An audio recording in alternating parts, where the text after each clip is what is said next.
Hey everybody, welcome to my first video on trigonometric integrals. And in this video I'm going to go over some really basic examples that'll give you a good foundation for the more difficult examples that I'm going over in my later videos. So if you're looking for something more difficult than these three examples that I have for you right here, then I suggest skipping on to my later videos, which I will be making some more difficult examples. So let's get started right away.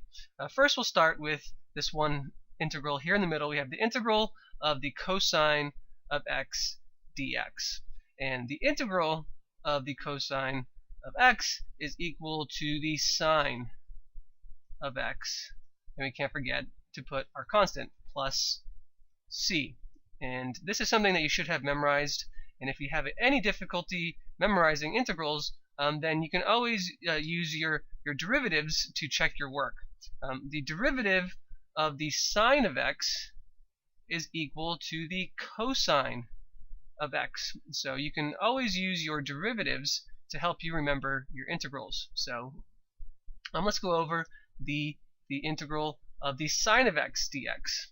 The integral of the sine of x is equal to the negative cosine of x, and we can't forget to put our constant plus c. And once again, we can use our derivatives to check our work if you have any trouble memorizing this. We have the negative cosine of x. The derivative of the cosine of x is the negative sine of x.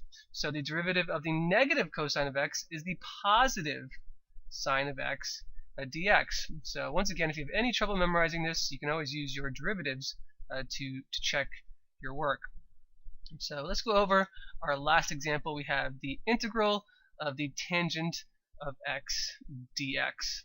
And if you want to just memorize this, the answer to the integral of the tangent of x is equal to the natural log of the absolute value of the cosine of x plus c.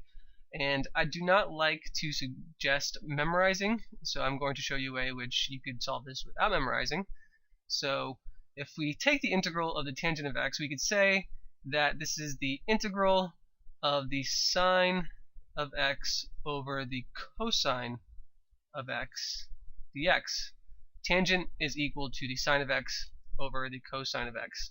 And now this becomes a classic U substitution problem. So let's use a U substitution to solve this integral. So the first thing we need to do is to pick our U. And I'm going to pick the U to be the denominator. Our U is the cosine of x. So our U is equal to the cosine of x.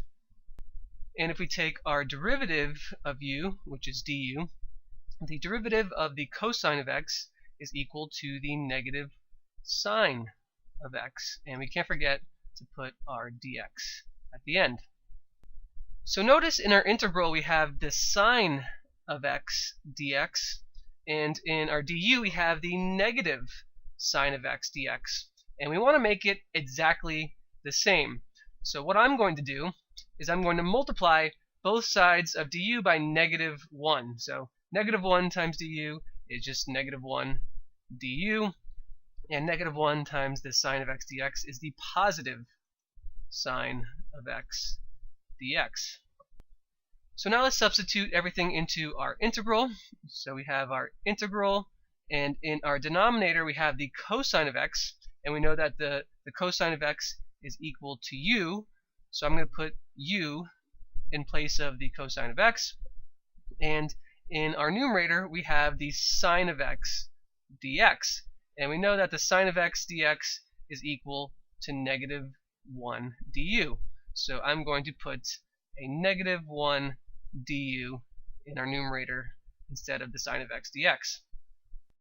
And this can be simplified even further. We can bring the constant in the front of the integral, so we have negative 1 times the integral of du over u.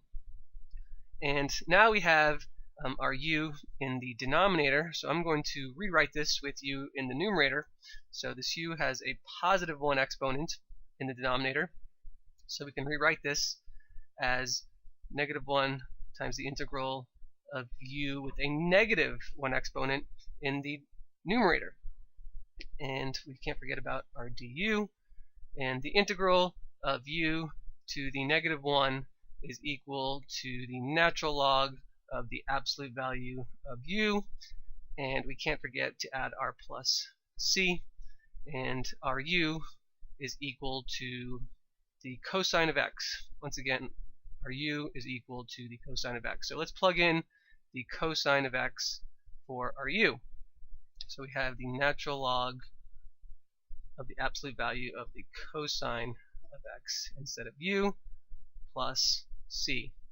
So this is our solution to the integral, the natural log of the absolute value of the cosine of x, which is the same as our answer, which I told you before. So this is a way that you could do it without memorizing. So I hope this gave you a better idea on trig integrals. I'm going to make many more videos with some more complicated examples of trig integrals in the future, so stay tuned for that. Really hope you're enjoying these, and I will see you in my next one.